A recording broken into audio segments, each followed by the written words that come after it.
Hello, and welcome to another episode of Untraditionally Traditional, a podcast with me, Brittany Duncan, a millennial homemaker. Join me each week as I share all the things I've learned that make keeping your home, garden, and life running smoothly, all while working. If you are enjoying the podcast, please be sure to subscribe in your favorite podcasting app so you get the episodes downloaded straight to you every Monday. Now, on to today's episode. Hello. Happy Saturday, everyone. Apologies for not having this episode out yesterday. It was totally in my intentions until I promptly fell asleep at 7 p.m. So here we are, Saturday morning, recording. If you're on the West Coast, I hope that you're all stocked up with snacks and board games and whatever else you might need to make it through this winter storm we're going into. For the slow start we had to winter, Mother Nature is sure making up for it now and dumping so much snow. Being Canadian and an avid skier, snow is a good thing for my husband and I, but a break from the gardening and all the things I love about summer is actually kind of nice sometimes. It's a chance to slow down life a little bit, curl up inside with a good book, or hit the slopes. It's a great time for planning and researching and just all the things about winter. Today we're going to talk about stainless steel. Why we switched to stainless steel pans in our house, why we love them, how to use them so that they are nonstick, and how to clean them. But before I get into that, I wanted to take a moment to ask you all for a favor. If you're enjoying the podcast, it would mean the world to me if you would take a minute to rate and review the show on Apple Podcasts. Reading your reviews truly helps me to keep going, producing 2 episodes a week, writing blog posts, running the Instagram account, and keeping up with my homemaker duties and real job. You know, it just helps to know that y'all are enjoying the show. It also helps it grow and reach more listeners, which is the ultimate goal. As always, if you have suggestions on topics that you would like me to cover, please let me know. You can do that on Facebook or Instagram. Just shoot me a message. The handle for both of those is Untraditionally Traditional Pod, P-O-D. Links to Instagram and my website can be found in the show notes as well for, if you just want to find an easy way to click and be taken right there. Okay, let's get into it. Stainless steel versus nonstick. That's what I'm going to cover today. I know there are other materials that are popular, the green pan, caraway, hexclad, and I'm sure a bunch of others. But I'm going to talk about what I have experience with, and that's nonstick and stainless, as well as cast iron, but that's like a whole other category. And I do love cast iron. I'll do a separate episode about that. But when Johnson and I got married, we registered for a pot and pan set, a good brand with a nonstick finish. It was a heavyweight set, and I would say that these pans held up well for maybe 2 to 3 years. We cook a lot, and the ones that we use most frequently gradually became less and less nonstick. And during this time, I started paying more and more attention to the materials that things are made of and how they impact our health. The pivot point, which actually happened not that long ago, was watching the movie Dark Waters. That finally made us cough up the cash and buy stainless steel. If you haven't seen the movie, I highly recommend it. I don't want to ruin the movie for you, but in short, it dives into DuPont, who developed Teflon and the chemical impacts of PFAS or PFOAs on human health. PFOAs has become a buzzword almost, but I do encourage you to dive into it and try to wrap your head around the science and health concerns associated with things like Teflon coating, waterproof coating, Gore-Tex.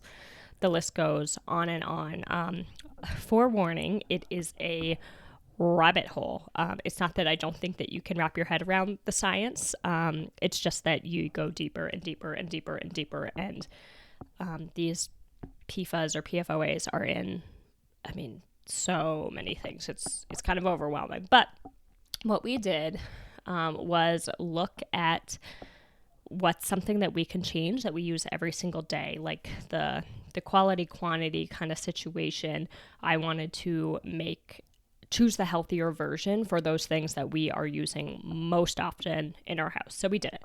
We boxed up our old pot set, and with a deep breath and honestly a slight cringe at the price, placed order on the all-clad D3 tri-ply stainless steel cookware set. And they've been a true game changer in the kitchen. Anyone who tells you that stainless steel is a pain to cook with and it's not nonstick, honestly, probably doesn't use a good quality pan or isn't using it properly. So let's start with how you're going to pick out a good pan. First, take note of the grade of steel. 1810 is going to give you a higher grade, more durable pan. So look for that 18/10 indicator. Next up, you want to look for a pan that includes a ply count, either 3-ply or 5-ply. This indicates that there's a layering system to the steel, and often in between those layers are materials that are more conductive, like aluminum or aluminum alloy. The layering system gives you a solid pan that is more resistant to warping. Also, even cooking distribution without burning your food. If you have a thin stainless steel pan, it's likely going to warp due to that heat, or burn your food, be hard to control the temperature because it is thin and right up next to that heat element. D5 indicates a 5-layer pan as opposed to D3, which you guessed it, 3 layers. We read countless reviews, articles about the difference, and ultimately opted for the all-clad D3. The D5 is the Mac Daddy of pans, and with a brand like All-Clad, it's a gorgeous set. It's going to last your lifetime, no doubt. But the D3, if cared for, should also last your lifetime. For us, the extra expense on a pan set that was already a splurge, we just couldn't justify. Now, here's the thing about these pans. They are expensive, but you don't have to buy them all at once. Sets can be cheaper, but if budget's a concern, I would start with the pans that you use most often.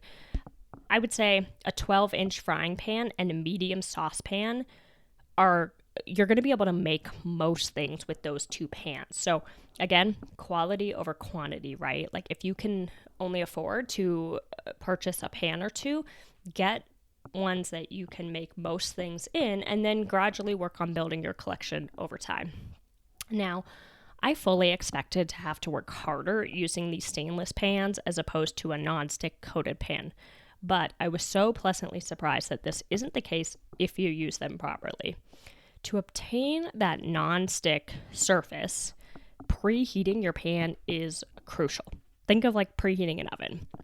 Allow your pan to heat on medium-low for 2 to 3 minutes, and then just get your fingers wet and like flick a few droplets of water onto the pan surface. And if they dance, like the little water droplets form little balls and like dance around the pan, you're ready to rock and roll. Add your butter or olive oil, spread it around, and your food will slide right out after cooking. I make eggs every single morning, and they never stick when I'm using this process. When cooking things for a longer time frame, like chicken breast or pork, you're going to follow the same startup and keep your temperature moderate.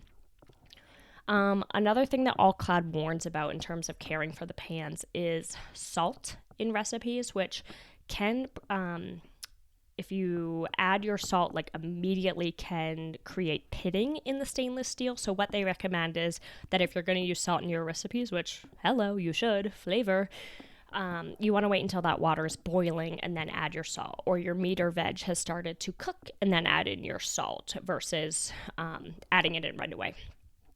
When it comes to cleaning, your hand wash is going to do most of the hard work. Some of them say dishwasher safe. We don't put our stainless steel pans in the dishwasher.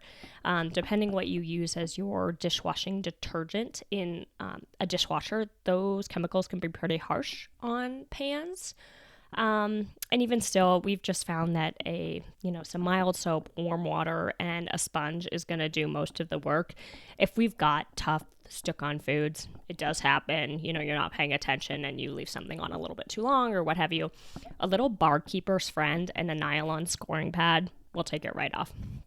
I can't say enough about our pans. They're such great quality. Our food is consistently cooked, and I have the ability to get the finish that I want on my food, whether it's a braise or a sear or a soft finish, really easily. They're also completely oven safe up to 500 degrees, which is an awesome feature. So, if you're engaged or creating a wedding registry, opt for stainless. If you are in need of new pans, opt for stainless. Or if you're like Johnson and I and you're just trying to limit the chemical exposure where you can, switching to stainless is a big step. When you think about it, you use those pans every day, probably 2 to 3 times per day. So this is a simple swap with a big impact. All right, that's all for today. I hope everybody has a great weekend, and I will see you back here on Monday. Thank you for listening to this episode of Untraditionally Traditional. If you enjoy the podcast, please share it with those special people who would love it too, and write a review. For more tips and photos of my home and garden, follow Untraditionally Traditional Pod on Instagram. Until next week, let's continue to make our homes places of joy and service to ourselves and those we share them with.